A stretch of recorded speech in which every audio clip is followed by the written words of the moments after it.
Superhero Stuff You Should Know is part of the Greenlit Podcast Network. Hey, this is Ben from Superhero Stuff You Should Know, and I have an important announcement for you guys. At the end of every single episode of Superhero Stuff You Should Know, you might hear us shout out to our fans, one of whom is Matt Herring, who was one of the original Superhouse fans. He's always given us his support, and now it's time that we support him.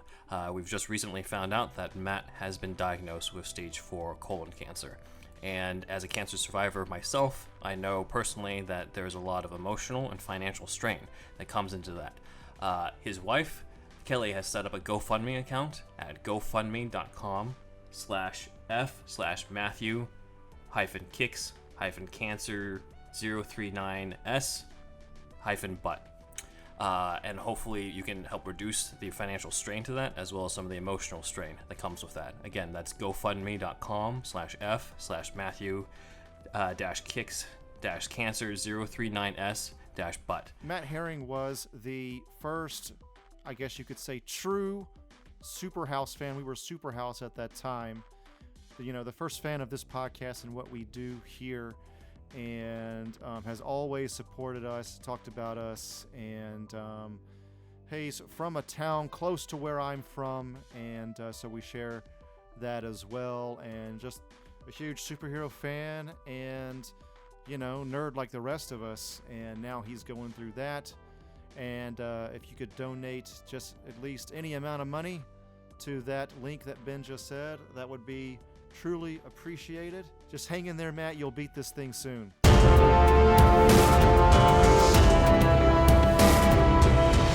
Meanwhile, in the Hall of Justice, the members of the Justice League are trying to figure out what to order for dinner. All right, everyone, it's Taco Tuesday, and it's my turn to take the orders. Let's start with Arthur. Arthur, there's a deal on fish tacos. My man, I just don't know if you know that I'm not really super into eating my friends, okay? Very well. My man. What do you want? How about we, go to, Steakhouse? You know I like my steak medium well. We could do steak. Clark, what do you think? You know, we could really do whatever. I'm not picky at all. But between the choices, we have Taco Tuesday or steaks. You know, when I think real hard about it, I just really can't decide. You guys go ahead and pick. You were supposed to be faster than a speeding bullet. You buy, I fly. Hey, my man, how about we go get some, some General Tso's chicken down at, hell, I could swim to Hong Kong real quick. No more new choices. It's either Taco Tuesday or the steakhouse. I don't need a third option. You know, that's really not a bad idea. Although, I can go either way. Of course you can. Well, hold a second. What's not a bad idea? Which one did you say was not a bad idea? Now that you mention it, I totally forget the choices. He was talking about General Tso's chicken. You know what I haven't had in a long time? Nathan's hot dog. Man, those are good. But, I don't know. It's not really fitting the craving.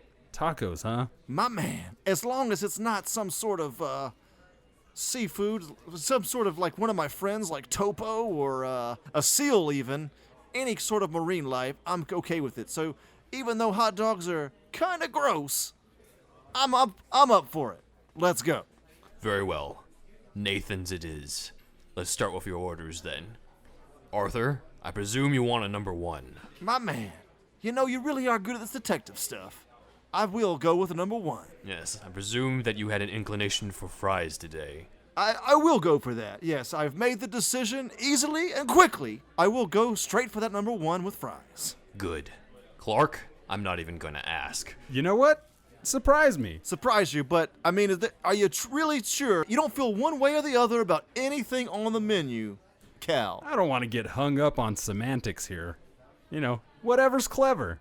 Are you having any kind of craving whatsoever? You have been doing a lot of flying today. I could use a Red Bull. There's no Red Bulls here at Nathan's. They have your regular all manner of fountain drinks, water, tea. Are we in the South? Because they probably have sweet tea. Something like that. You know what I will have is an Arnold Palmer. A decision. Can you believe it, Bats? I've already ordered him from the kids' menu. Right on. I'm vibing with that. Seriously? You're not even going to be mad at me for that? You're a god, Clark. You're supposed to bend steel with your bare hands. I'm ordering from the kids' menu. Shouldn't you be insulted? I like to mix it up. Next time, I'm bringing the kryptonite. Ah, don't get flustered, Bruce. Just, hang tight. Hang loose. Right, Arthur? I smell what you're stepping in, buddy. That's amazing, yes. But you know what? Now I'm sort of feeling fish tacos. I really will eat a friend now. I'm starving. You're gonna get an ulcer, Bruce. Just, Already have one. just, randomly pick. Here, give me the menu. I'll just, whatever that is. Get it. You just broke the bat phone. Oh. Sorry. I don't know my own strength sometimes. I noticed. I never work out. Actually, I'm sort of siding with Cal now. I think that you need to Of course you need are. to settle down now, man. You know, just chill, bro. Just chill. You're gonna pop an embolism, Bruce. It's just takeout. You know what? If you use the app, you'll get discounts. I could have used the app if you hadn't broken the bat phone. Right. Use my phone. It's solar powered. Pull up the menu. Just, do it at random. No big deal. Here we go. Nathan's hot dogs. All right. Random selection. Boy, the digital age. Am I right, guys? And selected. I hope you're all happy with the choices. Actually, now that you mention it, you're gonna hate me. Let's do ramen.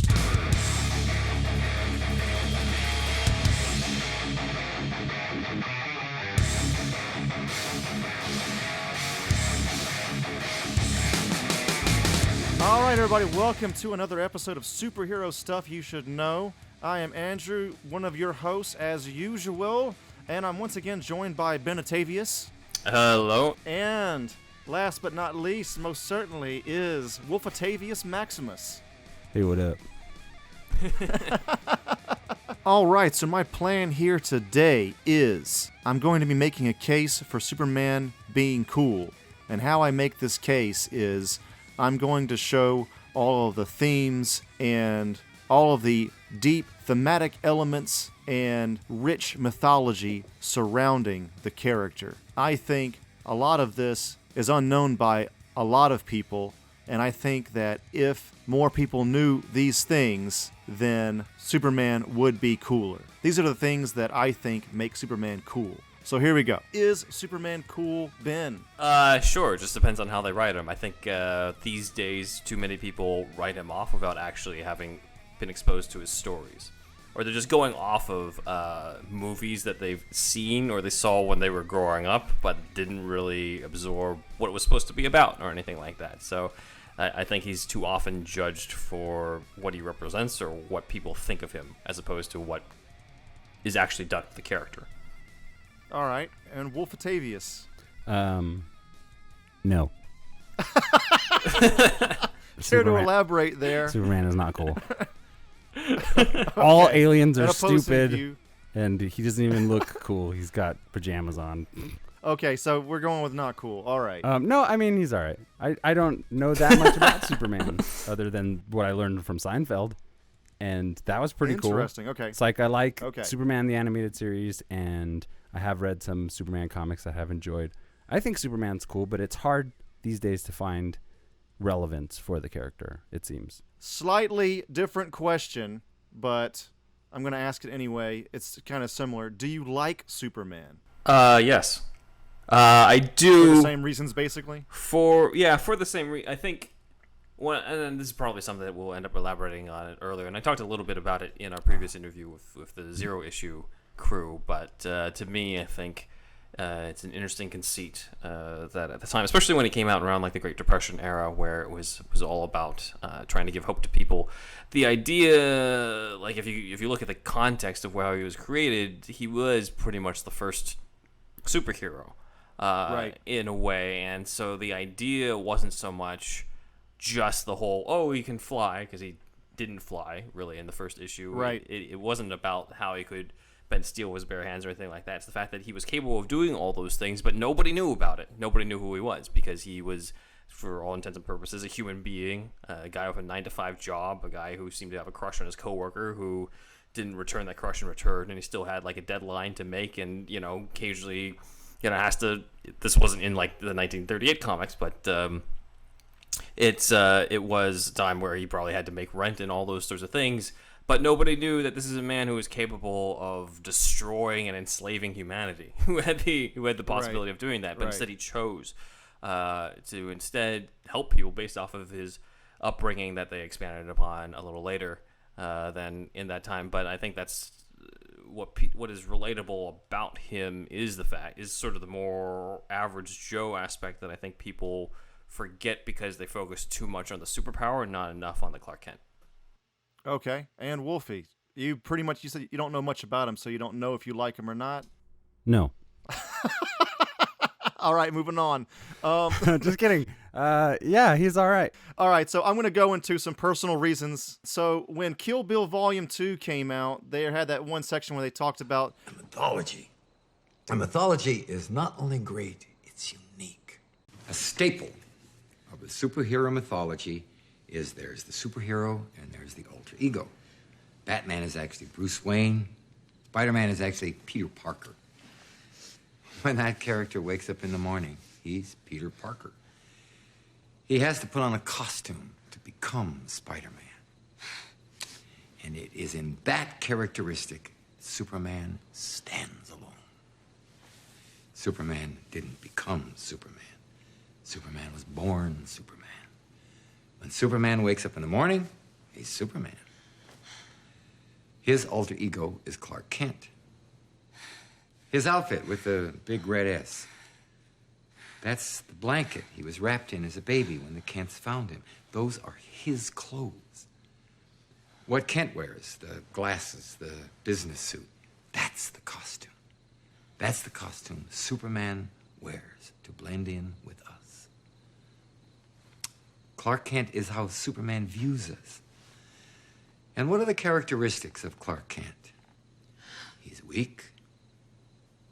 He's unsure of himself. He's a coward. Clark Kent is Superman's critique on the whole human race. I was probably in my early 20s. I was still in college. And when they started in the theater, I remember when he said, oh, he's going to say Superman, and he does. And I was just like, at the time, I was also one of those people that thought Superman was lame. And I think there's something about maybe getting older, too. You start to appreciate a character like Superman more. I don't know. But I definitely like him more than I did at that time.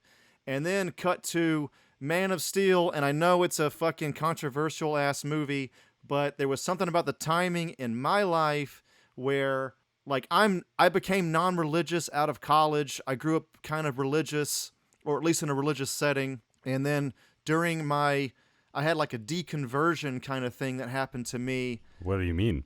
Well, that I went through kind of in college and kind of pretty much finished, had a conclusion when I was living in Japan, actually. Show me on the Superman doll where they touched you. No. Yeah. But so basically I just lived for like 10 years or so without like any kind of religion, and I'm still not religious, but I'm just trying to add like a personal story here. There was something about the Man of Steel trailer, and it could have been probably any Superman movie, really. I thought you were a Scientologist. No, I'm not. But I'm a, what do you call it? Secular humanist, agnostic atheist. Anyway, that's beside the point. Well, that's part of the point. Is that what you put on the census? I put Jedi. No, I don't know. I think I just Is that put what you register when you vote? I put none, probably. But anyway, there was something about the feeling of something grand that really affected me, and I don't know, it's really affected me, man. And at that time, I would say, especially that time, 2013 to 15 or whatever, probably Superman was my favorite hero. And I went on Reddit and I read all of Superman's, well, not all of them, but most of the suggested reading on the right, on the subreddit for Superman. You know, I learned about All-Star Superman from that probably, and just like, there was just something about it that really clicked. And I started working out a lot at that time too, like wearing Superman shirts. I was one of those douchebags, but you know, like I was like super into it, super into Superman. And the movie came out, and I still defend it in a lot of ways, but we're not going to get into Superman talk. I mean, Man of Steel talk at this time, but like there was just Something about it. And despite all its faults, I still like a lot of that movie. Anyway, it was just like a weird thing in my life, and I never really liked Superman that much before that point. So I guess thanks Snyder? I don't know. So at Comic-Con, I talked to Michael Uslan really quickly. I took a picture with him, and he tells me, I was like, so I said, I don't even know how we got in this conversation, but he told me that lately he, Batman producer extraordinaire, is currently feeling Superman more than Batman. So I think it's common for people to kind of, you know, you go into moods. You have moods. Mm-hmm. So sometimes you feel this one more than that one. Hell, when I'm out surfing or scuba diving, I feel Aquaman more, you know? Mm-hmm. It's just, you know, it's just how it is. Just the setting that you're around. Yeah, it depends on the setting. The ocean? Stuff like that. Yes. The ocean, yeah, you know. Like, I think Grant Morrison thinks of it as like almost like heroes or totems, just some sort of like, you know, some sort of like hero that you're vibing with.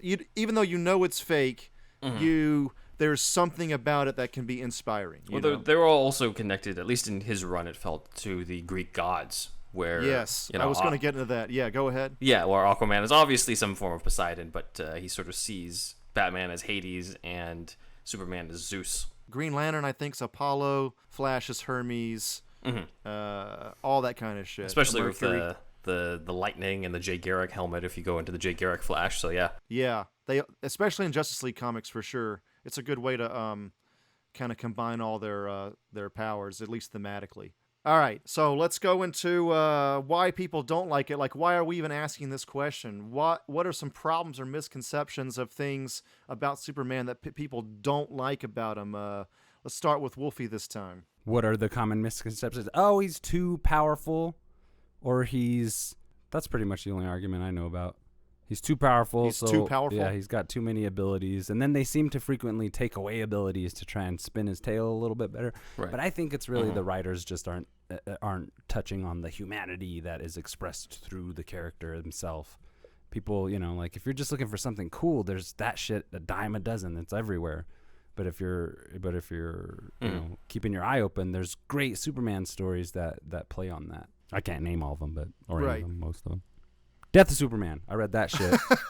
That rocked my world, I'll tell you that much. That whole thing with Doomsday and everything. Yeah, they say that he's boring, partially because of the powers. So that ties into what Wolfie was saying, but also due to the whole Boy Scout thing where he just wants to do the right thing. And I think some people perceive that. And again, that is, to agree with Wolfie's point, like some of that is down to the writers as well. You know, if it's just very simple, straight-laced, black and white type stuff, it's not very interesting. If they don't explore the toll that it takes on him as a human being, even though, yeah, he's technically not a human being, but by human being, I'm talking about the emotional soul at the core of him, the Clark Kent side of him, the side of him that is still believes or grew up believing that he was human, you know? He still feels that he's one of us, even if he actually physically isn't. So I think a lot of people overlook that, and they just say like, oh, he's boring, he just saves the day, he's too powerful, all that bullshit. Right, yeah, there's something kind of standard vanilla about Superman, I guess, for a lot of people, but hopefully we'll change their minds. All right. Yeah, I have like a whole list here for this. One is the Boy Scout thing. People say, oh, it's just a big blue Boy Scout. But for me, it's just like the Boy Scout thing is just, who cares? Like, everybody loves Captain America now. He's a big Boy Scout as well. Like, I just feel like to me, that is kind of a comment that doesn't work on me. I don't think it's really that great of a critique. You like dark characters. Just say that. Yeah, and I think if you were to bring up the Captain America argument, they'd be like, well, Captain America's still like mortal and shit like that. I'm just like, well, yeah, but that doesn't necessarily change the fact it's a similar attitude. Like, it's the similar type of archetype in terms of just character, in terms of personality. Right. The next one is he's too overpowered. I think that also I don't like this in a sense because it's not like he's fighting. I mean, he fought Muhammad Ali, but that was under a red sun lamp or whatever, right? Like he's obviously going to fight people that are his power level if he's fighting physically, or if it's Lex Luthor, he's going to be wearing the fucking suit, kryptonite, something like that, or some sort of mind game that Superman didn't get, I don't know, something that tries to beat him with intellect. So I also feel like this overpowered thing it's not great. I mean, all the superheroes other than Batman have, like, they're obviously overpowered against any human.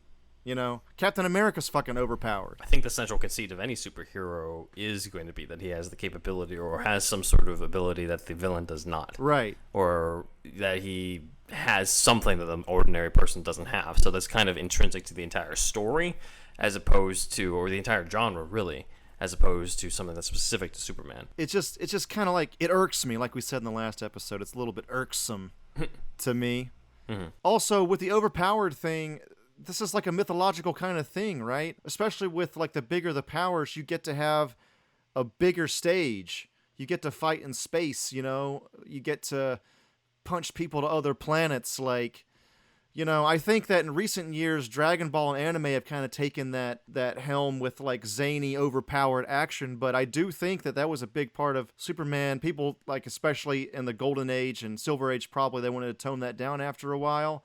But there was something kind of fun about fighting on such a big level, Mm-hmm. I think, and I don't know if this is on your list, but the overpowered thing kind of ties into people being just like, he can't be killed and things like that. You're never worried about life or death situations with him, is what they argue. And I'm just like, when do you ever honestly buy that Batman's not going to make it out of a story? Like, comic books, as Kevin Smith says, comic books are stuck in the second act most of the time. Huh. Or just even beyond comic books, like, when did you really think Bruce Willis was going to die in Die Hard? When did you really think John Wick was going to die? Right. We're not really there. We're not actually worried about the deaths of these characters. If you are worried about the deaths of these characters, you don't understand how movies work. You don't understand, like, how stories and franchises work. Back to what you're saying about Dragon Ball Z, like, they kind of, one thing they do to somewhat get out of that second act is allow for, like, Goku's lineage, and they take on the story of the child after the hero has, like, gone through his big crusade. Dude, I was just finished that last night. Yeah. Spoilers, but when Goku is done. Yeah, right. So it's cool to have the passing of the torch, and we don't seem to get that.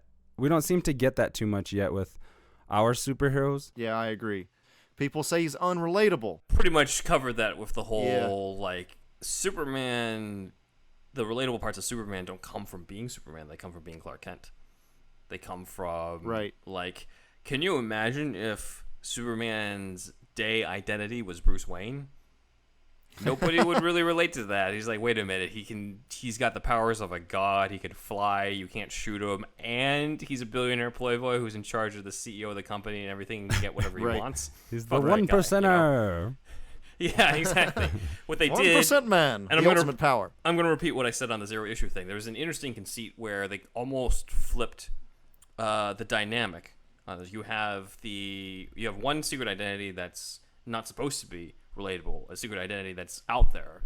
That's something that's not really something that you would hope to achieve at some point, or you can fantasize about, but you aren't really. And then you have the other side that's more relatable. So when it comes to Superman, you've got the whole conceit about the fact he can fly, he can do all of these things, he's got all these superpowers, but behind all that is the Clark Kent story. Behind all that is the guy who just wants to be one of us, who just wants to fit in, who just wants to belong and have an ordinary life, and the struggles that come around with that, because he can't have an ordinary life because he's not even a man, he's not even a human being, and all those things. And all of us have felt at some point being some sort of outcast or being alone in some sort of way.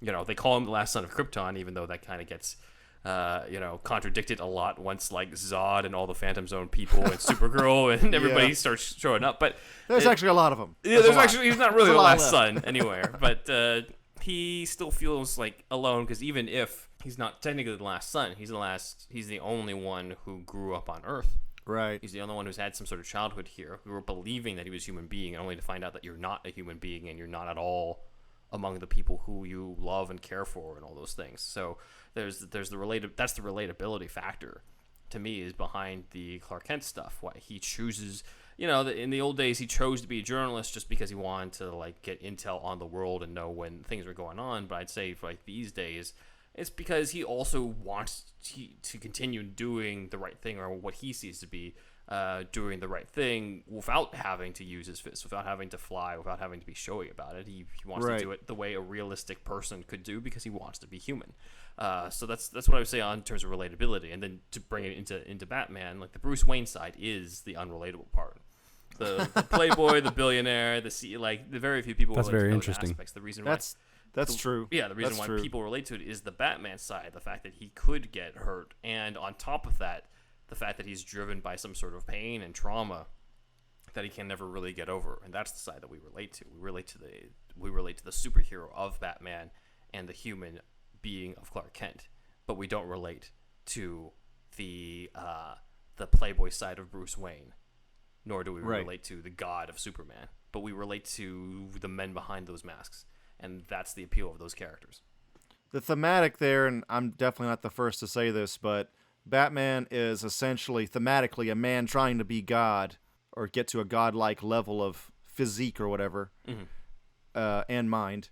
But then Superman is a god trying to be man on a thematic level. Another one, and this is more of a minor one, I guess, but overly optimistic, maybe too bright for some people. That seems more personal preference than an actual criticism. I can kind of see I feel like I've heard that maybe. Some people just really have a natural preference, and I get it. I totally get it. I like dark shit too, but some people just really have a preference for dark shit and only dark shit, and then anything that is bright at all, color-wise, thematic-wise, they're just not into it. So it is personal preference, I guess, yes. It's like what Neil Young said, can't relate to joy. Some people can't do it. They don't, and not that they're not happy, but they just are like, when somebody's like super happy and bright, it's a little suspect to some people. That's true. That's interesting. Yeah, you can't trust somebody that's overly optimistic. Maybe that's part of it. Like super happy music, I'm not with it. All right. And then this is less of a critique on the character, but just I think a lot of people forget the sci-fi aspects of the character, because people seem to just focus on like the brightness, the goodness, near religious figureiness of him.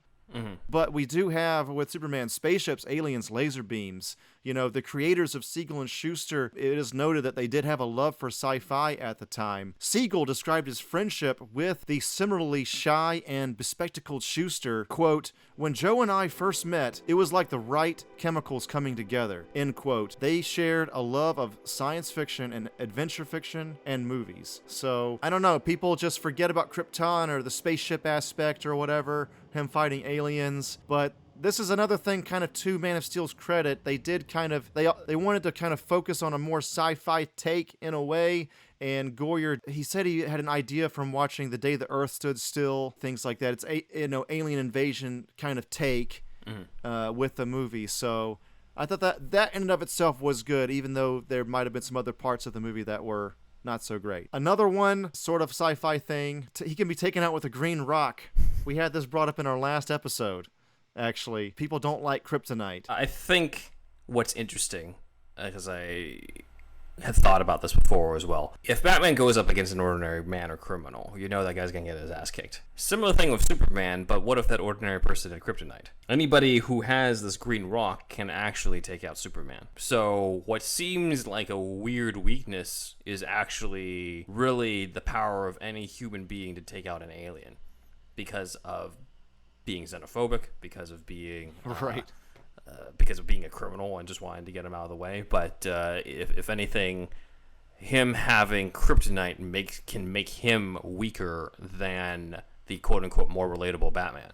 Right. Because Batman can kick anybody's ass, but anybody can kick Superman's ass if you have the kryptonite. I think that actually kind of works in a lot of ways, because if it's like it's not like there's like a shitload of kryptonite everywhere. Somebody has to go get it. Also, his name is Lex Luthor. It can work like a MacGuffin. Addis Ababa. That's what Elon Musk is putting in your phones. It always looks cool when it comes up on screen, and I like the idea. Actually, it's like this substance that's like repellent or depleting of his energy. I think it's pretty cool. I don't know why what are other people's superheroes' weaknesses? Like the Flash or Green Lantern is yellow. Yellow. Yeah. They took that out though, right? Oh. That's not part of. They still current joke. They still continuity. joke at it. I think he's like evolved beyond it. Maybe. Yeah. The original Green Lantern's weakness was wood. Oh, really? Yeah. But I think kryptonite is Get that interesting. tree away from me. what makes kryptonite interesting is that it's his home planet that hurts him. You know. The fact that he's in, it's almost thematically like the fact he's an alien. Yeah. Is what hurts him. The constant. The thing that could kill him is the thing that he is. Like Carl Sagan might say, stardust. Like what Ben said, anybody can get their hands on it, and then anybody can take him out. I think that, and to thematically, just a regular human being able to take out God or a god, if you only find this treasure in a sense, you know what I mean? I think there's something that works on a writing level, I guess you could say. So I think even that works. And then the other one, the last one in this particular list here is we have. I think that the idea of perfect human being is a bit too much for some people. They don't see perfection as inspiring. They see it as imposing, overwhelming, fascist. You know, it's a standard that obviously no one can be perfect. Really, Superman's not perfect either, but you know, I guess the closest thing He's closer to to it, yeah. in comics in a lot of ways. From the way you put it right off, I could relate to that idea of maybe being too perfect. The idea of perfection is ridiculous. I'll just say that to your. I think Jim Fagan, our one of our interviewees from the last episode from Zero Issue, kind of put it best, where he's just like, he brought up that he felt that it's almost now to the detriment to cast a good-looking, chiseled white dude as Superman these days, because of the fact that isn't really the face of relatability anymore during these days. And so the idea of the super good-looking white dude also being perfect and all those things, politically isn't super popular right now. And I think, not to get too into that spectrum, but I do think there is something to be said, though, about experimenting with a Superman who doesn't look like that, whether that is a more average Joe looking Superman who isn't, from the Cavill, Christopher Reeve type look, or going with a POC on this, because let's face it, there is a connection to immigration with Superman. There is a connection of somebody who comes into this place and might not be from here, but kind of helps make it what it is. And it is, to me, I'm like, well, if you really want to reboot Superman, if you really want to reinvigorate it, I'd be interested to see somebody who's not a white guy as Superman, because I've seen that, a million times. There's plenty of versions of that. Will Smith. I'd be interested in a Latino Superman. I'd be interested in an Asian Superman. I'd be interested in, that's not just me listing out the ethnicity. There was rumors of Michael B. Jordan was being considered. Right, though I think he said that he would prefer to be the Calvin Ellis version, who's the president on One World who is like Superman. So that makes sense. But like any one of those could be interested. I think at one point even Will Smith was offered the role, whatever. But it is. I was joking. Something to be said. There's something to be said about trying that out in this day and age where people want to see more diversity. People want to, the face of immigration is just not this. It's just not. It's not definitely not anymore. I definitely think maybe in the 30s because Siegel and Schuster were they were born here, but their parents were Jewish immigrants. Right. Yeah. I think from Lithuania. And then you had a ton of at that time, the 30s and 40s, especially when people trying to escape from the Holocaust and those types of things. So that fit at that time. But these days, I would argue, maybe updated in that way. Update it this way, and like you're still going to have people complain about it. But I'm just like, screw it. Like, this is, if you really want to emphasize that aspect, then maybe that's the way to he's go. from North Korea and he gets into America somehow via a boat. Clark Kent. I mean, if you're gonna go like maybe an Asian Superman route, that's interesting. Like, it's like the Star Trek thing where they hired or they made Russian characters during the Cold War. You know what I mean? Like you put characters in there that are in the current times. There's some political, let's just say political friction. So I'm just thinking off the top of my head. But if there was if there was an Asian Superman, maybe from North Korea, well, maybe from China. There's political friction there as well, but potentially you know what I would mean? still have to reconcile that with the upbringing, like with with the Kents and everything. Like there is something to be said about him, about the role of the Kents in his story, because they make him what he is. That's the whole conceit around the Red Sun storyline. Is like, what if he landed somewhere else? He would be a completely different person. It's because of Jonathan Martha Kent that he is what he is. You have led me right into my next talking point. Well, Keep going. There we go then. But that was my main thing, is that like, you would still.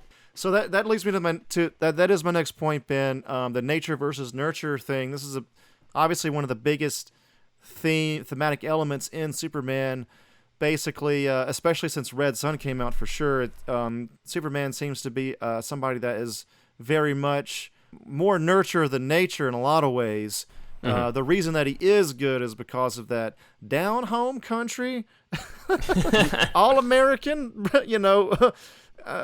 lifestyle or whatever. How he was raised in Kansas. You don't get that so much with Batman, or do you? In terms of the upbringing, I mean, nature versus nurture. I mean, he has Alfred, I guess, but it seems like he would have. It has less to do with Alfred and more to do with his parents being shot. He has more to do with his reaction to trauma. That's more of the Batman story, as opposed to nature versus nurture with Superman. I mean, that's the big difference between him and Zod. Right. The upbringing.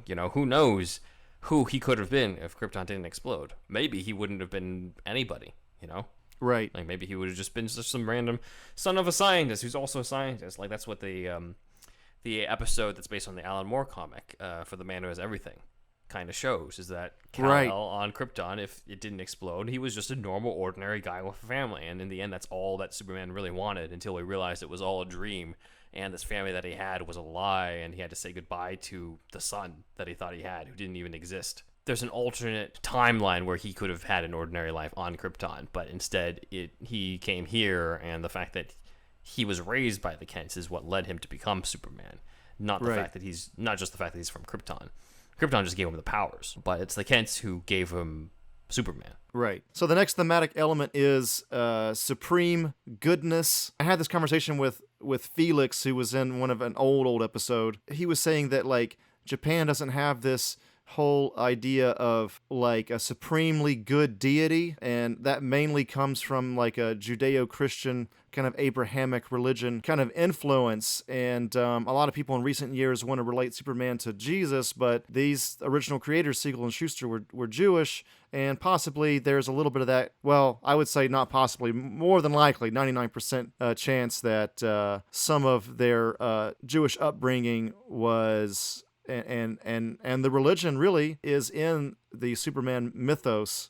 So I thought that was interesting. The other one is absolute power not corrupting absolutely. This hints back at the nature versus nurture argument. People just seem to not really like Superman never cracking. I mean, we see evil Superman a lot recently, but the core of the character is that he doesn't crack. But I think people often say that's kind of like a superpower in and of itself. He seems to have this will to always do good. He never really corrupts. Then we get into just general themes of justice, which is part of all superheroes, really. One thing I think is interesting in the history of Superman was one of the creators' fathers died in a grocery store robbery, and people often think that they had this idea. They wanted like the sense of justice, especially I think it was Jerry Siegel. I think it was his father that died. Dang. These are the guys that created the superhero, so they maybe he had some sort of like inner yearning for justice in his own life. Interesting thing I found in doing research for this episode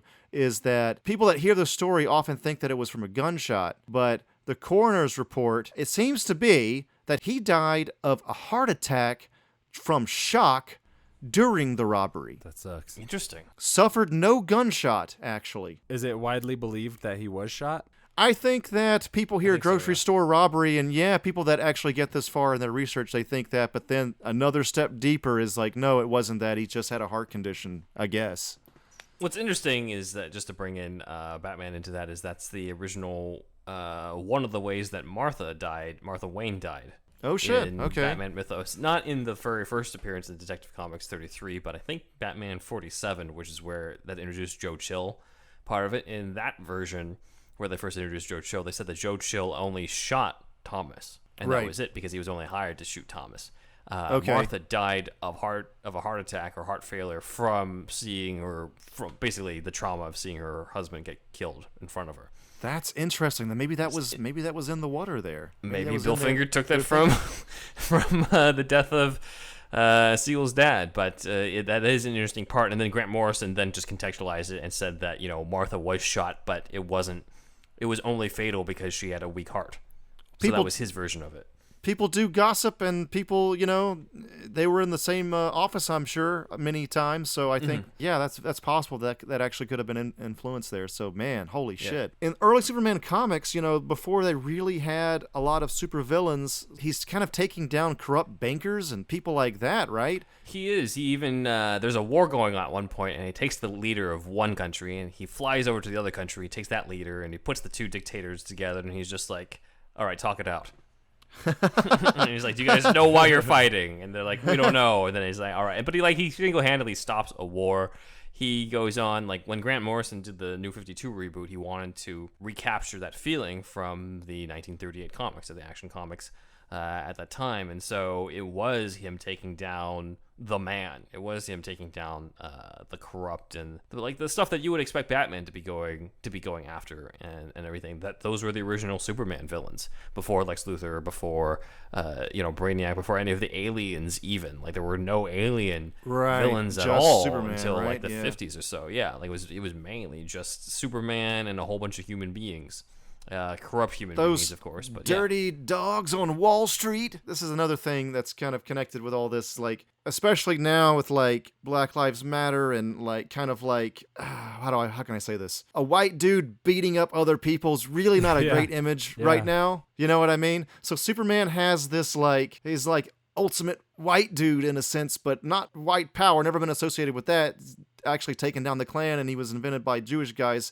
But it's like it still kind of probably has that image in a lot of people's minds, and which isn't great. But the thing is, he has this like his origin is in these stories of helping out the people, the downtrodden, you know, helping out minorities, helping out anybody that needs help. You know, I'm sure. I mean, who the fuck? I mean. You know, I'm sure Superman. I'm sure they're writing stuff right now where Superman's marching in the streets with Black Lives Matter people. You know, I don't know. I just feel like it's not entirely out of his character for him to be part of that side of the spectrum. Do you know what I'm saying? Yeah.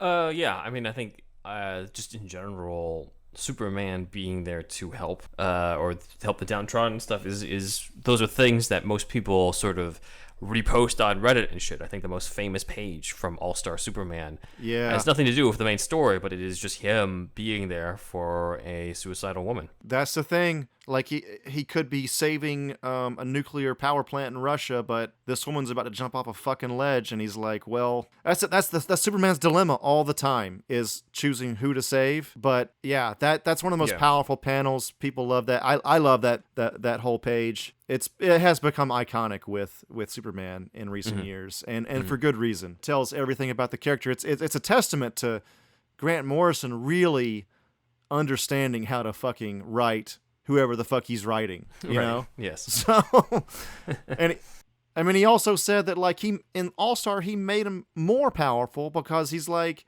this is not about the powers. This is about emotional resonance. Right, which is why that's considered to be one of the best Superman stories, is because of the fact that he understood that the powers are just a conceit, but the whole thing is not really about that. Just like Bruce Wayne's money is not really part of the story that much outside of just like he was able to do this with Wayne technology, but that doesn't have anything to do with the emotion of the story. That's true. His money is more or less a setting almost. Pretty much, yeah. Now that I think about it, that's why the Aronofsky thing works so well, or why it throws people off so much. He's just like, what? He's not rich? Fuck that. People actually have said that. People have actually said that they're glad Aronofsky's thing didn't work because he wasn't rich. That seemed to fly in the face. Yeah, because it flies in that face. And I'm just like, if you read the actual thing, you realize the whole conceit is to say that Batman doesn't need to be rich because being rich doesn't make him Batman. Yeah, it helps him. That's true. Certainly. It's good. It's good. But for sure. That's why that's our favorite For those of you who haven't checked out that episode, check out the Aronofsky Batman script deep dive. That's our favorite unmade Batman movie of all the scripts that we've reviewed so far. Oh, yeah. I couldn't believe how good that was. Those types of things, they throw people off, but I'm just like, if you actually read it, the essence of the character is still there. Just like with Superman, the essence of the character would still be there, even if he's not a white dude. I know, just to bring it back to the whole POC thing, but I'm like, these days, the image of people who rise up against the man, people who fight the oppressed and stuff, that's usually not, it's usually not a good-looking white dude. It's usually somebody who's a person of color. It's how we see it these days. I'm just stating what it is, not necessarily stating preferences. But as an Asian man myself, I'm just like, you know what? Let's see something different. I'm open to seeing that, but also seeing that can connect thematically. I know people will flip their shit when they see that, but at this point, I'm like, you really want to reboot Superman, that's how you do it. But you have to emphasize it's not about the powers at all. It's about the man. It's not about the super. It's the man part of that. The last one before the break is the other thematic element, probably one of the biggest ones in recent years, especially since 2004, when Mark Waid created the idea, or thought of the idea in Birthright, was to create the S symbol, or make the S symbol a symbol of hope. And I was wondering what you guys' thoughts on that. Do you like that S symbol actually meaning that, or would you rather it just be an S? I like the way that the story tends to evolve through different writers and creators and stuff, even to the point of the movies where he says, like, in Kryptonian, it's a symbol for hope and that kind of thing. I like how people add those kind of things towards it, because really all it means is Superman, but it can mean so much more, and we've seen that. Yeah, I actually like it a lot as well. I think that it's an element that should stay. For example, there are two Japanese katakana symbols that look like an I and an E, or one looks like a backwards E, but still, like, a lot of times characters can look similar to another, in different, completely different languages. So, what looks like an S to us, of course, of course it's Superman, of course, but. Right.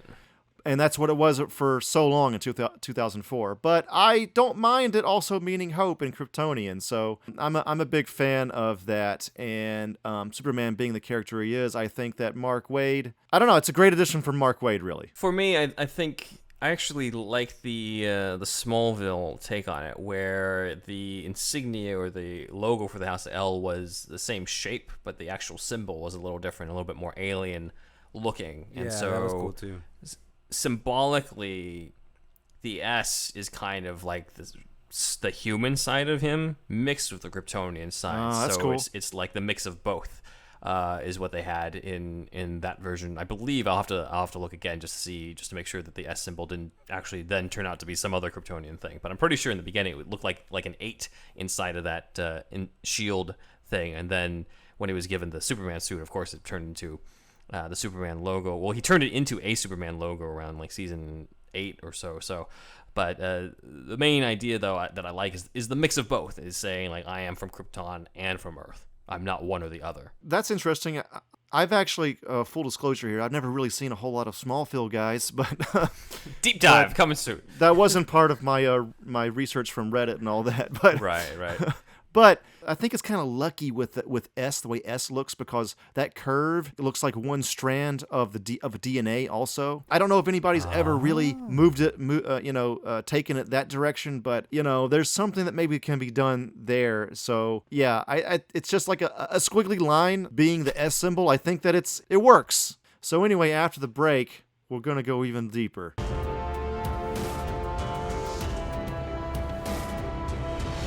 Gordon, I got here as quickly as I could.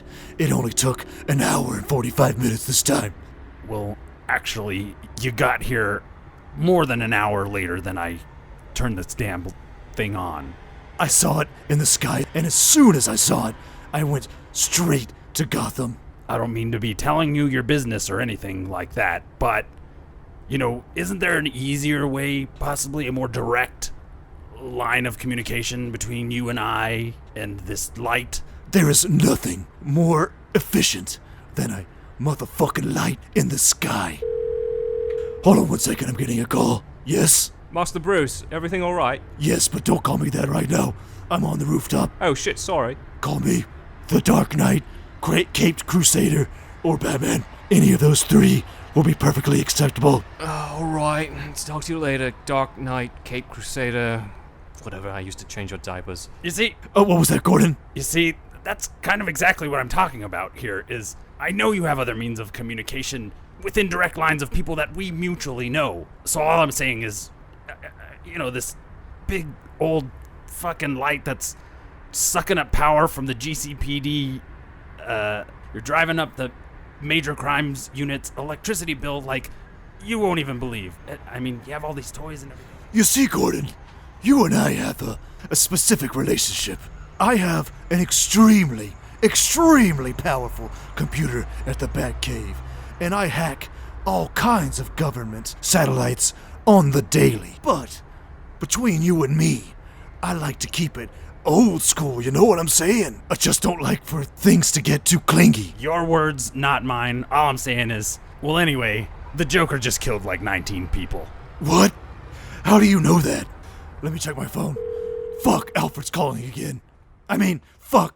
Go get the goddamn Joker! All right, everybody, if you like that little preview to the sketch right there, we have that, plus news, plus we're bringing back some opinion pieces and review type stuff and all kinds of stuff in our $5 tier on Patreon. So just go to patreon.com/superherostuffpod, and if you become part of the $5 tier, you can see these new bonus episodes. Basically, consider it Superhouse DLC. Oh?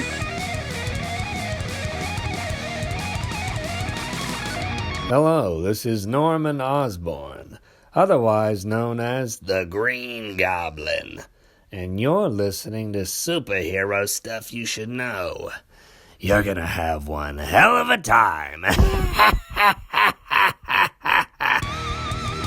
And we're back, everybody. Hi. So the next part, we're gonna go into Superman and philosophy.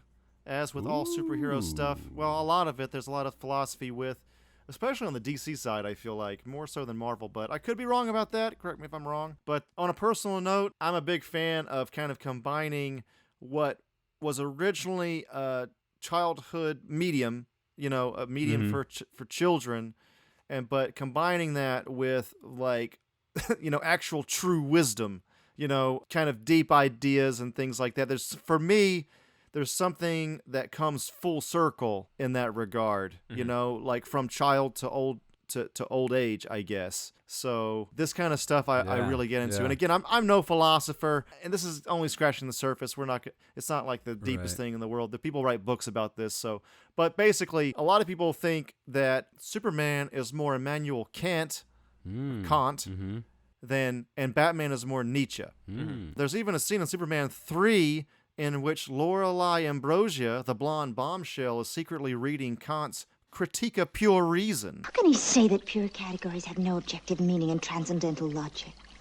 What about synthetic unity? Oh, yeah. Interesting. Ooh. I didn't even know about Critique of Pure Reason until Skeeter from Doug told me in the 90s. They call me Skeeter when I meet her. You can call her Patty Mayonnaise. There's an episode of Doug where Skeeter gets smart, or he's always been smart, but Doug finally realizes it, and he starts talking about all that kind of stuff, and that still sticks with me. It's one of the top Doug episodes. A critique of pure reason? What's this? Oh, just some book. It's pretty cool. The possibility of apodictic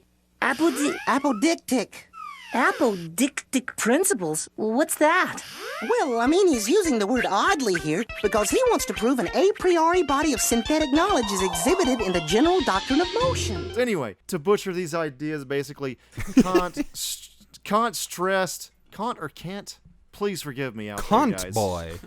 All those philosophy majors are just like, ugh. Yeah. Kant. Screaming in their cars on the way. Actually, I don't know how many people are driving these days. Yeah, I know, right? I'm going to go with Kant right now. Kant stressed reason to influence morals rather than religion. And again, if you grew up in like a non-religious household, maybe you don't get this, but this still is a thing. Like, people still very much combine their religion with morals. People do not see morals outside of religion. This is everybody on this podcast is in the same boat, I think, on this issue. And this is one of the things that I personally had to wrestle with when I was going through my deconversion process, essentially. What religion does, I'm sorry if I have religious listeners out there that we're maybe... How do you deconvert aside from just being like, ain't my shit? It's a personal thing. It's not like the Catholic Church where I was excommunicated. I grew up... Did you have to write a letter to your church or something? Sorry. No, but people in Italy do have to do that to this day. Whoa. So I had this deconversion process because I just didn't believe in the ark, literally. I didn't believe, in these like the miraculous things in the Bible, things like that. And there's all the moral side of it too, turn the other cheek, things like that. Obviously, this is a big conversation in atheist circles in America where they say that religion will co-opt your natural moral base. Morals, more or less, come from our evolution. We are, our ancestors, our ape ancestors and stuff, more than likely worked as a team in order to survive. It's part of our, more or less... Yeah, go ahead. Yeah, it developed early on when we were coming out of the trees, when it was noticeable that there was compassion that was given to the tribe, I suppose, the early proto-tribes of ape people. It was no longer like dog eat dog, and then that started to evolve and develop into what we are, the base moral fabric, I would suppose. I believe that anyway. I mean, those that work together, I watch Curiosity Stream, were obviously able to spread their genes more. So humans, by and large, we are social creatures, and a lot of the morals come from that. Yeah. Also, there is that knock boots, don't lick them. Bonobos are matriarchal as well. So. And they have more sex. Oh yeah, have sex in your sex. That's a side topic, but yeah. So also, dude, this was something that was new to me, and I was like 23. I had never even thought about morals outside of religion until I was 23 or 24. Whoa. Okay. When you smoked weed the first time? No, I was in Japan. I was going through all this shit. It was just the timing of me being 24, out of the house. Mm-hmm. In another country too. I could have been in any country really, but there was something about living in Japan, I guess. A, the timing of me just being 24, B, me being out of my parents' house for sure, and then C, like once you live in like a country as different as Japan, you start to see everything objectively, okay? Mm-hmm. So I think that kind of like really helped me to help the process, I guess. I don't know. Mm-hmm. It's hard to explain, really. Really, this has like been kind of a side tangent, but that's cool. But yeah, Kant was about all of this, okay? Mm-hmm. Which was, especially in his time, that's some really fucking like advanced shit at this time, especially in the West. Mm-hmm. Okay? Nietzsche, I think more or less agreed on religion starting to need to take a back seat. So I think they actually agreed on this point. But what they didn't agree on, as far as I can tell anyway, please correct me in the comments, but Kant had what he called the categorical imperative. Basically, it was like, do not lie, always help others, like all the time, absolutely no gray area. Like you're absolutely moral all the time. And this is outside of religion. And Nietzsche was against this. So you can already start to see Superman being a little bit more Kant than Nietzsche, right? A little bit. I mean, Superman still lies. He kind of has to maintain that identity. But a lot less gray than Batman. Tell me, what is a lie that Superman has told? I need to know. I guess his secret identity. Yeah, that's what I mean. Yeah. I thought he's covering up all that type of stuff. I really enjoy Clark Kent is a lie. I really enjoy spending time with you, Beth. And then he's like over here like, God, Beth sucks. Like, oh my God. Well, he can lie. It's within his ability. I mean, I think. What do you think he does? What do you think he does when he has to interview Lex Luthor? You know, like you think he really is going to speak his mind when he's doing that? No, of course not. Listen, I'm really Superman. But I'm acting like an. Yeah, I guess that makes sense. I took it too literally. The glasses are a lie, dude. The glasses are the lie, yeah. Glasses are a lie. I found this amazing comment as well on Reddit from a guy. He put his full name. I'm assuming it's his name. The username was Derek Lake. Hip Hop Hippopotamus. And he had this to say: Superman is not a character who spends most of his time trying to fix his own problems. In some sense, Nietzsche's superior man, or some people call this is Übermensch, the Overman, is quite self-centered. He demonstrates the path to a better humanity, but he's meant to demonstrate absolute self-sufficiency in that regard. Superman is not that sort of character. The key to cracking Superman doesn't lie in having him wrestle with his own identity, or doubting his actions, or even having him struggle in his love life. The key is to make Superman care about other people. Yeah. Superman's a bit like Shazam in that regard. He was conceived as a champion of representing others. That's why he doesn't have a lot of his own problems as a character. That's great. So I think the way to make the way to make us care about Superman is to shape his struggles around the welfare and fate of others. Superman isn't just an isolated beacon. He consciously associates with us, and in that sense represents us. Yeah. He doesn't just protect us, he fights on our behalf. Superman for Prez. Superman for Prez. It's just, yes, I'm like writing people him like in that, Mandela. I feel like they fucking totally get it. Like, that's fucking exactly how I think about it. That's really great. I guess the instinct for maybe filmmakers, or like Zack Snyder maybe, is by taking a darker tone and having a more introspective conflict, I suppose, with this Superman, or as it seems on the surface, maybe that there wasn't a whole lot of room in that first experiment, we'll call it, Man of Steel. Yeah. There wasn't a whole lot of room for that concept, that idea of him helping others. He was doing it for sure, but there seemed to also be this need for Zack Snyder to like hang on to what the core of the character is and what his drama is, and so, not that you don't want some of that, but it is interesting to note that the character probably is better served as this. But then I guess that's where you get into like the savior kind of stuff and the Jesus godlike kind of stuff, and then it's just like, well, can there even really be that? They get too carried away with this whole Jesus allegory of Superman. Yeah, in my he's opinion. in a church. There's a shot of him wrestling with something, and there's a stained glass picture of Jesus in the back, and it's just like. And also, by the way, Warner Brothers were sending what do you call it? Sermon ideas about relating Superman to Jesus to churches when Man of Steel came out. Oh, that's ridiculous. Wow. This was a thing Warner Brothers was doing, as far as I remember reading that. So, like, it's just like, dude, we don't need that, I feel like. Even if you are religious, we just... And I think... I just don't need it. I just don't think it's necessary. Yeah. And I wonder if there's something to that in terms of, like, is this character cool? Because, like what you're saying from the perspective of an atheist... It's probably like, yeah, Superman's cool to a point, but then if he's just like this savior character, then it's totally untrue, to somebody's perspective. Totally untrue. Couldn't happen. That's not cool.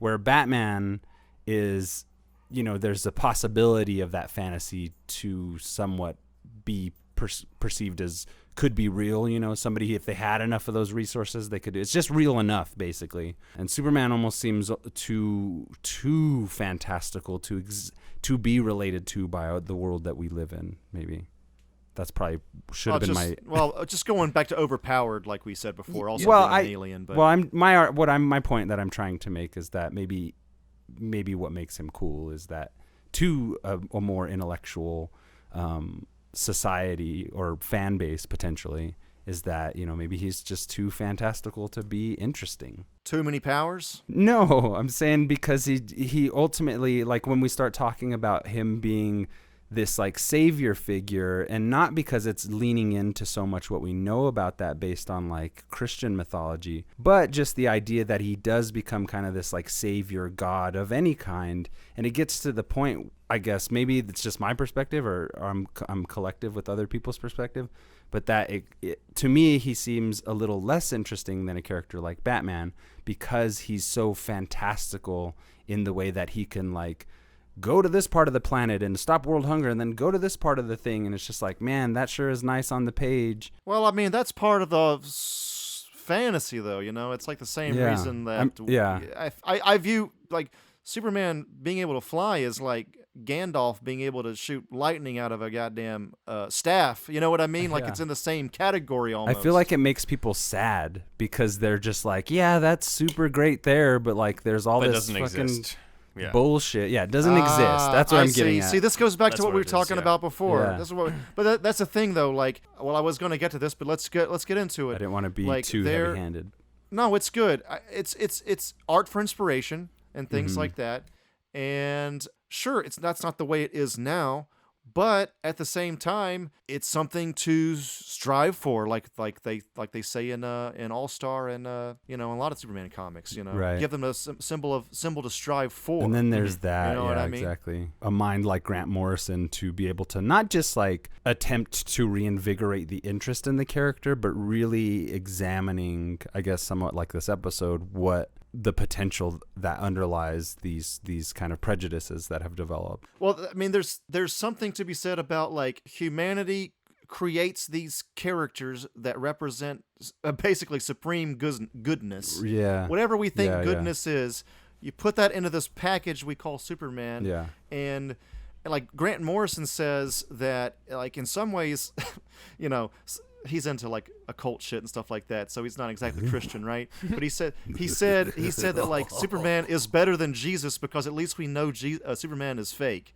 And, yeah. And like, there's something kind of good about that because we don't need our morals to hinge upon something being real or not. Sure. If we can look towards something, even if we know it's fake, but we sort of, and this is going to get into something later that I'm going to get into, but if we copy like this angel, this God, even knowing that it's fake, there's something good about that for humanity overall. Mm-hmm. Yeah, definitely. At least I think so. Well, then you look back into the earlier mythologies, like the Greek mythology and Norse mythology, and then you have those characters. Yeah. Although we have that, we just have that strong connection here to what would potentially be perceived as mythology in Christianity is like you don't call it mythology, it's the word. Oh yeah. And so it just depends on what time period you're in. And yes, that's why like gods like Zeus and Hermes and stuff like that, it's like, oh, that's really cool because it's at this point in time addressed as a metaphor. You have to sort of still overcome the perception that's going on here of people who don't even really see him as that inspirational figure. They just see him as boring. So while I understand where Grant Morrison's coming from, I'm just like, unfortunately, that's not really the character's place in pop culture right now. Yeah. You're right. I think that's just something that when people do deep dives into Superman, I think it's just nice to discover stuff like that. I don't know. Yeah. In terms of like the ultimate good and things like that, it's like the counter argument is like you would never see the Joker or Lex Luthor really sit in a heroic role or make that evolution because of what they are initially representative of. You mean like evil? Well, if Superman is like, if Superman is a depiction of like ultimate good, and who do you got as like his ultimate evil villain, like Darkseid or whatever? They always give like Thanos and Darkseid and these type of characters these motivations as to why like, oh, society and civilization as we know it is corrupt, so I'm going to take it. Power level wise, Darkseid and Doomsday are probably even stronger than Superman. So let's use like Lex Luthor. From a power perspective. Let's use Lex Luthor. From power, but thematically, Lex Luthor, there's something that works with him because he's always going to be like backstabbing and opportunistic and meddling. He's never going to be. He exists because a character like Superman exists in that idea of like the extremes, ultimate good, ultimate evil. Maybe, it gets into the Man of Tomorrow kind of thematic thing too, where basically, everybody knows he's called Man of Steel, but his other subtitle is Man of Tomorrow. Mm-hmm. So this whole thing is like Man of Tomorrow today. Like Lex Luthor sees himself as like he should be the pinnacle of humanity because he actually is a human. Mm-hmm. But so Superman comes along and people think that he's the pinnacle of humanity and he's not even fucking human. So he has that envy. He has it's envy and it is xenophobia and it's prejudice, So on a thematic level, there is something to be said about why Lex Luthor has worked so well throughout the years, I don't know if I see him as the ultimate evil though. Like he's not the ultimate evil. To me, Lex Luthor is probably the greatest, one of the greatest supervillains, if not the greatest supervillain in comic history, because of the fact, at least the reversion in the 80s and 90s, because you can understand him. In his mind, he's right. In his mind, he's the good guy. But they do that a lot. More so than the Joker, you're saying. That's what I was getting at with Thanos and Darkseid type of characters, is because not their power levels so much, but the motivations that are written into these characters are like, in their mind, they are right, and their motivations are actually out to like save humanity. Not Thanos or Darkseid, but Lex Luthor, out to like save humanity or steer it into a direction he sees beneficial.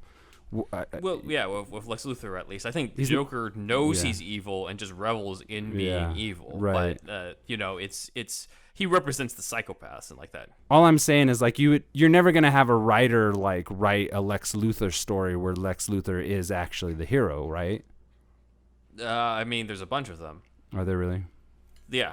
He's joined the Justice League. He's joined. Well, that just sounds like cash grab. But whether we trust him and things like that. But he always ends up being bad, right? He's one of the greatest supervillains. The conceit of Superman and Lex Luthor, at least in recent times, is Superman is always trying to, like, he's got to stop Lex, but he also, in some versions, knows that there's something in him where he could have the potential to help him. To help him save the world. There's that line in All-Star Superman where Lex Luthor is like, if it weren't for you, I could have saved the world. Yeah, and Superman hits back to him. It's like, if you really wanted to, you would have done it years ago. Yeah, that's what I was just going to say. Yeah.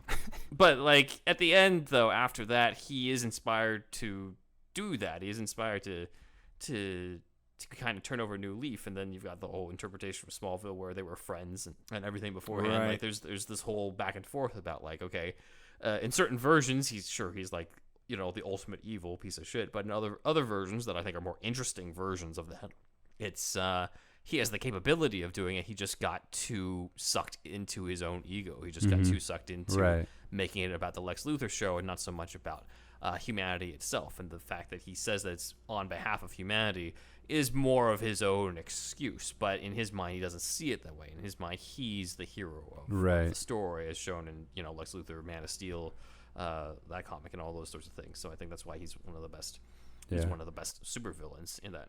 I guess I was just saying that these characters like tend to fit certain archetypes, So however many other stories they're going to be where, okay, let's write him as a hero this time for sure, they're always going to tend to gravitate back towards the archetype that they work so well in, right? Like, I feel like inevitably, and he'll never stay a hero, He'll never. I mean, that's the nature of the shifting comics. The yin to Superman's yang, very much, or the yang to Superman's yin. Yeah. Right. Yeah. But I mean, he's a great villain for Superman in that regard. I don't know if he necessarily represents the ultimate evil to Superman's ultimate goodness, but I think he's a great foil in terms of what realistically someone could become in reaction to Superman's existence. It's great. Nefarious Clocking from Reddit also had this to say. This also goes back to a little bit of the Nietzsche talk, or he or she said, having read a little bit of Thus Spoke, I think it's Spake actually, Thus Spake Zarathustra. This is Nietzsche, one of Nietzsche's favorite books. I have to say that Lex Luthor better embodies the concept of the Overman, this is the Ubermensch, which is deliciously ironic. Rejection of spirituality? Check. Rejection of imposed morality? Check. Will to power? Check. Lex Luthor sees himself as the best humanity has to offer, while Superman is an alien imposter. My interpretation is that Lex is a big fan of Nietzsche and is disgusted that humanity has embraced Kal-El as a false Ubermensch. Pretty much. That's good. Yeah, that's good. He sees Superman as making people lazy in a way, that they want the savior, that some guy's just going to fly down from the sky and just be able to save them, as opposed to what he's turned himself into somebody who is out to save, who can save himself, that type of thing. I don't remember which interpretation feels that way. It might be the John Cryer version in Supergirl, but there's definitely a version of that who has that monologue about that. Moving on from that, I was wondering what you would do, and Ben, you've already talked about this a little bit, but what would you do to make a great Superman movie or a comic book I would do a Judd Apatow style comedy called Downtime, where it's every moment, it's like every significant, it would actually be like a Jim Jarmusch movie or like Coffee and Cigarettes. It'd be vignettes of superheroes and supervillains outside of like the big exploding explosions and action scenes, and then cast comedians in these roles. That would be interesting. Jerry Seinfeld as Superman. That's what I would do. He wants to be him. Kingdom Come Superman. I don't know enough about Superman, honestly, to be like, oh, I'll do this and do that. I mean, I probably could dream up something, but if I did have the option, I would go with this Downtime idea. I think, like, to me, that's really fascinating about superheroes this day and age, especially with all the comic book movies that we have. It'd be really just like the other side of the coin to see them bored. And, well, I don't like bored because I don't want to watch somebody who's bored or, you know, but, you know, kind of like some of the skits that we've done. All right. And Ben, you already pretty much said it. Do you have anything to add? I mean, it basically emphasizes the human side of Superman more than the effects. So more than the fighting and stuff. Like, everybody, you know, Man of Steel was kind of made in reaction to Superman Returns, or they just complained he didn't throw a punch in the entire movie in Superman Returns. Then Man of Steel was just like, all right, challenge accepted. Here's a 30-minute thing of him punching Michael Shannon. And I'm like, why don't we just stick to old school storytelling of making you give a shit about the main character on that? And, you know, in all due respect to Zack Snyder, looking forward to Snyder Cut. But I mean, that was just not the effect that I had when I watched that movie in 2013. Maybe when I rewatch it, I'll have a different feeling, but for here, I'm just like, make us care about Clark. That's the way in. Emphasize how he is more of the average Joe, how we can relate to him. He's one of us. He just happens to be able to fucking fly. That's how I would approach that. That's exactly. I mean, that is the Grant Morrison take as well, where he's like, look, he breaks it down in the All-Star documentary, where he says he's just a guy, but he just does things on a super level. He said something like, whenever he goes to walk his dog, he does the same thing, but he does it around the rings of Saturn. Right. Yeah. Just, you know, keep the same power set, but have the relatability that Peter Parker has mixed in with the earnestness of the Captain America, Chris Evans Captain America, and you've got that's your Superman. I've had this thought as well, but I was like, people talk about him being vanilla and a little bit too normal. Like, if you have a guy that wants to do good in the world, but he's at that power level, he lives in a world of cardboard, like that animated movie said. Yeah, Justice League Unlimited. He has not just his power level, but he has to kind of temper his emotions all the time, I think, so he doesn't like slap somebody dead, you know, in 2 seconds. You know what I'm saying? So I wonder if there would be something interesting mentally there as well, you know, like he's always holding himself back. He doesn't know his full potential. What is it? You know, he doesn't. I think that there's tapping into the themes of somebody discovering their true potential, always hiding it, not really knowing it, but kind of knowing it's there in the back of their head. You know what I mean? Yeah. I think there's something great there. I just want to see him fight some fucking robots, man. That'd be cool too. Just rewatch eat my $28 nachos. That's all I want, man. Shit, y'all talking about Kent and Kierkegaard and all this shit, man. Whatever happened to Superman? Fucking come fly through and punch a Metallo, man. What the hell? I just love it when a bald eagle lands on Superman's hands. Do you think and goes caca? I know a guy who like embodies this kind of Captain America, Superman kind of vibe. He's a firefighter. He's one of the regulars at the restaurant I worked at for years, and he's a really cool guy. But he had a post one time on Facebook that was like, you know, after all the BLM and like cops are being vilified, soldiers are being vilified, and in many cases, rightfully so, many cases. But he like there is a real person out there who is that like American hero kind of guy, and that's what Superman and Captain America have always been. And I think we see these type of archetypes are kind of twisted now because in our real life that's not really the case that we tend to see. But you know, in a lot of ways I wouldn't want to see a whole lot of things change with Superman in that regard. So that particular guy who is like the good all-American dude, I'm thinking of this dude in particular, to have that character to relate to, although, you know, kind of sliding into the diversity aspect of things, it's like we tend to have a lot of like, it falls into like a little bit of that white savior kind of stuff. but we tend to just have like a general aesthetic in that regard. Whereas, you know, if you change Superman's race or whatever, it may work and then it may not because of where we're at in this place and time. But also, you know, it's either giving to this side or taking away from that side as the broad perception is. And I want the all-American hero guy to have that relation, you know, and we could invent new superheroes, but they'll never be to that level of iconicness. Not never, but like not anytime soon. I think changing, I mean, this is just a white guy talking here, but I think the changing race is probably works more for Superman than it would for Batman. Even, I mean, Mark Bernardin, you know, he's a black co-host for Fat Man on Batman, and he even like wrote this thing saying like he doesn't think it would work to make Batman black because being like there's like no, sadly there's no like old money kind of vibe for the black community, really. Especially in America. Maybe there's African kings or something that I'm unaware of. Please correct me if I'm wrong. And I'm Latino. I wouldn't want to see a Latino Superman, you know, I guess. Like, why do you think that is, though? I wouldn't want to see a Latino in the place of this character that's been created as Superman, right? You don't think the immigrant part would work, though, with that? It could, but it just is not appealing to me as a Latino American, as a Mexican American. It's not very appealing to me because it would just be like this. It would almost seem like it's just like, okay, we're gonna make him Latino and put on the suit and everything, and then like kind of tweak his story. I mean, it could work, definitely, for sure, but it doesn't seem very interesting to me.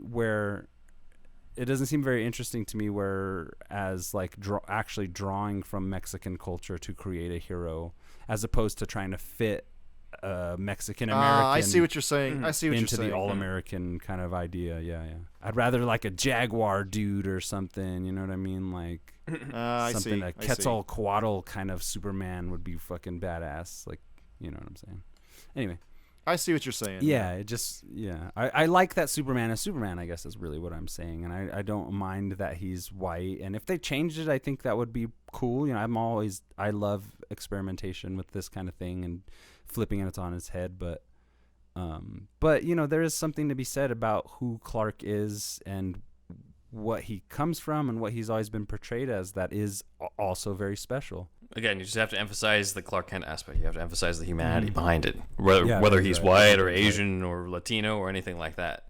Like if you just cast a Latino guy, but all it is just him beating up robots for the whole movie, then nobody's gonna give a shit still. The essential plot points could be largely the same as well, no matter the race. I mean, good parents, you know, immigrant story. If he doesn't wear a sombrero, I don't want to see it, man.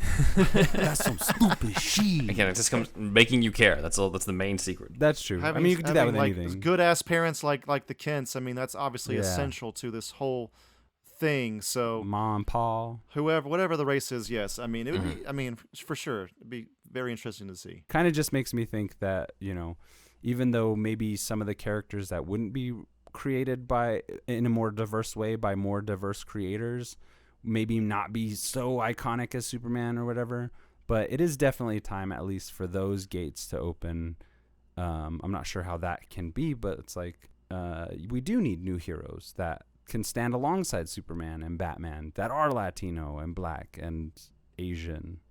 I think that sounds more interesting than, you know, trying to change too much about an established property, I suppose. Last big topic I have before we're out of here. Everybody knows that, especially after Man of Steel, about the S symbol being about hope and things like that. But his other subtitle, like we said before, is A Man of Tomorrow. And I just always thought this is a really big topic as far as having a character steer humanity in a certain direction, even in the real world, pop culture wise. Because, I mean, I was in a convention one time where I went to this, it was called Comics on Comics, and it was like comedians that were making jokes based on comics, but he opens up with this story about how his parents were never around for him, so he learned his morals from reading comics, and I think that this probably happens to a lot of people. Yeah. So, like, what happens in the collective unconscious with all these, like, very moral, you know, characters that are influencing us all that are not religion, you know? I think that's interesting. Like, are we headed towards in the real world what the Man of Tomorrow is about. I mean, it's like the positive sci-fi slant that Star Trek has as well. You know, there's negative sci-fi and there's positive sci-fi. Like The Matrix is essentially what you could call negative sci-fi, and then Star Trek is very much positive. So, yeah, I think that the Man of Tomorrow subtitle is a bit, people don't understand it at first. So I just thought I just wanted to explain what that's about. It is kind of sort of related to Star Trek. In the original version, in some of the original stories, Krypton and the Kryptonians on Krypton, they were capable of all these amazing physical feats. It was explained that this was due to Kryptonian scientific development.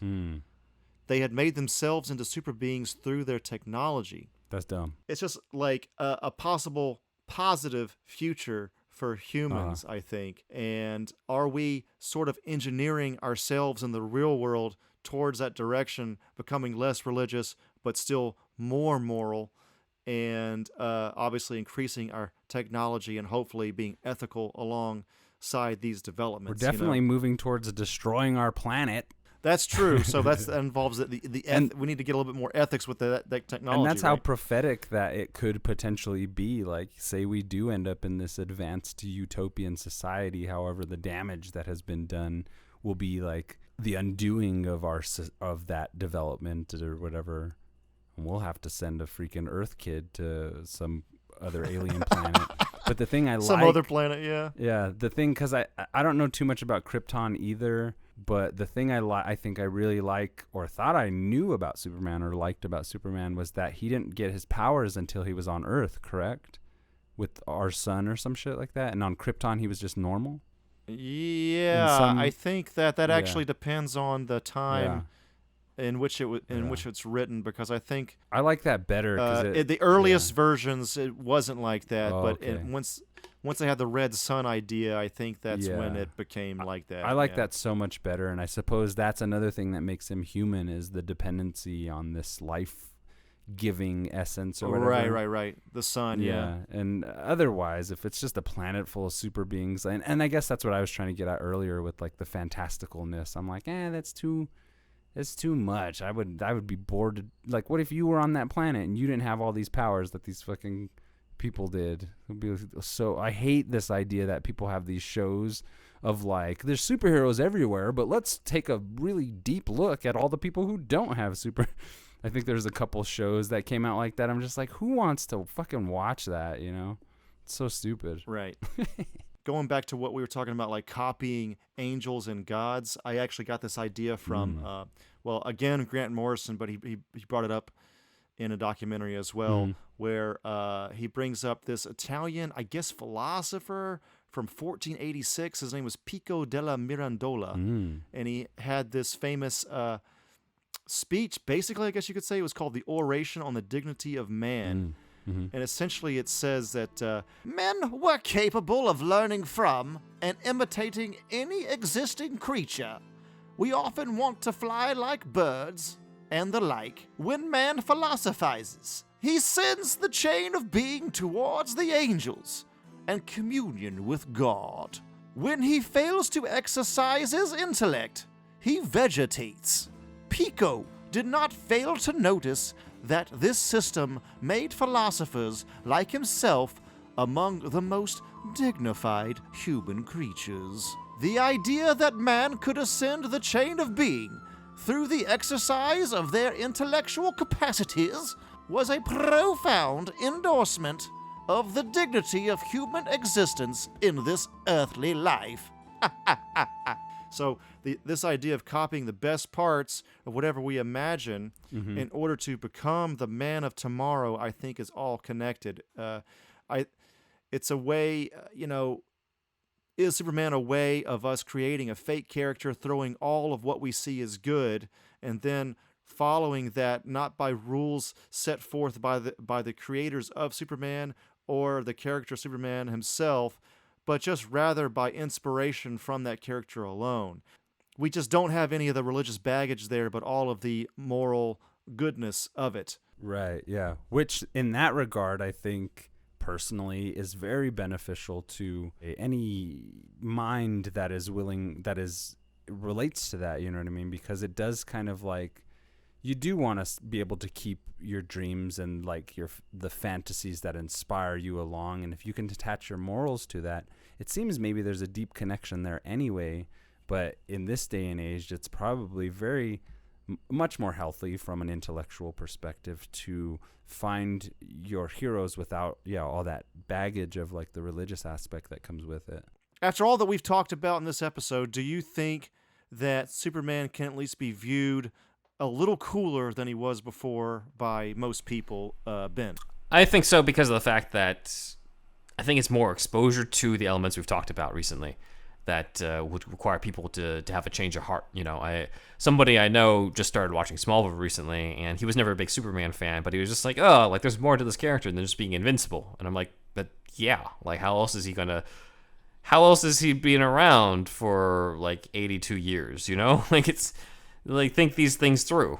But yeah, that's why Smallville is played such a big role. He's arguably Tom Welling is arguably the Superman for a lot of people in our generation, even though he never really wore the suit. So it's interesting to see that. But I mean, if you have a Superman movie or a wide audience of people watching something Superman, and it emphasizes these moments or these elements of how human he is and all those types of things, I'm pretty sure people will come around at that point. You just have to make sure, again, like you just have to make the audience care, and that's like half the battle. Cool. Wolfie? I think on one hand, yes, because now I'm excited to like learn more and talk about Superman. But then on the other hand, I think what you've really shown is that there's so much more to Superman than I think people maybe allow to come in from off the surface, because it's almost like, not to get too political or anything like that, but it's almost like the American flag, where you used to salute it in school, and it carried a certain meaning that was inherently good. But now so many things are attributed to like the type of personality that is, driving the American flag down the road off their big truck. It fits into this stereotype. Yeah. So I think people's knee-jerk reaction maybe to Superman at any level at this juncture is to think that it's too hokey, or he's too much like a symbol of America, and America's bullshit, it's corrupt, or whatever. And it has that same connotation where maybe it doesn't find its way to be very truthful. Because, that sure is a nice fantasy to have this great heroic figure, but everybody we've applied that type of archetype to, that we thought like soldiers and cops, right? It's not necessarily the truth, and that's just a symptom of our age and everything. There's, well, there's something to be said about you're never going to get to that level, but it might be worth it to strive towards there's it that anyway. Too. Yeah, there's that too. And that's not as emphasized or as much inspiration put behind that. Maybe it is, but maybe just to the general reader who would say like Superman's lame, because I've heard those arguments too. But I think what you've really shown here is that there's a lot more to the character, and there's a lot more behind what makes the character tick for comic book fans and Superman fans than just what maybe the surface allows for some people who are easy to write him off. Right. So you're saying on the surface he's still not cool in popular perception, but probably he actually is a lot cooler than that popular perception sees. Yeah, every question that I had and that Ben would answer, or every question that I had, Ben's answer kind of like, oh, well, they have explored that. They did do that. And it's just there probably just needs to be a little bit more of a push, because even though that Man of Steel is like kind of a divisive film for a lot of fans, if we would have got a sequel and maybe another one and they were pretty, decent or whatever, we probably will, but I think there just needs to be more of a push, because everybody was ready for Superman Returns. I was like so into the idea of Superman Returns. It looked cool, and it got everybody in the seats, and then it was just like, what? Yo, yeah. All right, that's it. Thanks for listening, everybody. I'd like to thank Kukin Noms, Matt Herring, Elijah B., Shamrock Balls, Aaron Willett, Ian H., Dan D., and Leoma O. please join the Shasta Army, especially the $5 tier in which you get bonus episodes. Please leave us a review on iTunes, and also please use your voice recorder app, record us a bumper, and send that bumper to SuperHousePodcast@gmail.com. I'm Thunderwolf Drew on Twitter and Instagram. Check us out on YouTube as well, Superhero Stuff You Should Know, if you're not already. Wolfie. Oh yeah, this Wolfie Cruz over here. More overly critical, hyper-analytical movie club podcast coming soon. I've been focusing most of my attention on finding a new place to live. Out here in this Denver. I moved back to Denver, so I've been just trying to find a nice situation for myself, and it's been taking up time, as well as starting my old job back, so that's been pretty cool. Now, maybe that's too much information, Nice. but it's been kind of busy, and so I'm working on getting some new episodes up, so come join us. If you haven't listened to the Overly Critical Hyper-Analytical Movie Club podcasts, go ahead and check out some of those episodes. I think they're pretty good. We think they're pretty good. Other than that, come to Facebook and go to the Overly Critical Hyper-Analytical Movie Club group page. Join the group and come talk about movies with us. You can find me on Instagram at Wolfie Cruz. Also, Cruzco Comics, CRUZZCOCOMIX on Instagram. So the @ symbol before all that. And check out some of my art. Trying to do some more like comic-oriented art and stuff. So that's me. Signing off. You can follow us on Instagram at Superhero Stuff Pod, and as well as follow me at Ben Juan Ryder on Instagram. Ben signing off. Before I sign off, I wanted to let you know that the outro song this time is not going to be the usual one, but I'm going to be putting in an awesome mashup of Reeves, Superman, and Man of Steel. This was a really great song, and I think it really captures the essence of Superman. It was from a user called WhiteMonochrome on SoundCloud, and I don't even know if he's on there anymore, but I do want to give him credit for doing this mashup. It is really awesome, and that's it. Signing off. Father? Once before, when you were small, I died while giving you a chance for life. You can hear me? Is it showing off and somebody's doing the things he's capable of doing? I failed. The son becomes the father. Is a bird showing off when it flies? No. Now you listen to me. The father becomes the son. And there's one thing I do know, son, and that is you are here for a reason. Faster than a speeding bullet. They can be a great people, Kal-El. They wish to be. More powerful than a locomotive. They only lack the light to show the way. Able to leap tall buildings in a single bound. For this reason, above all, Look, up in the sky. I have sent them you, It's a bird. It's a plane! my only son. It's Superman!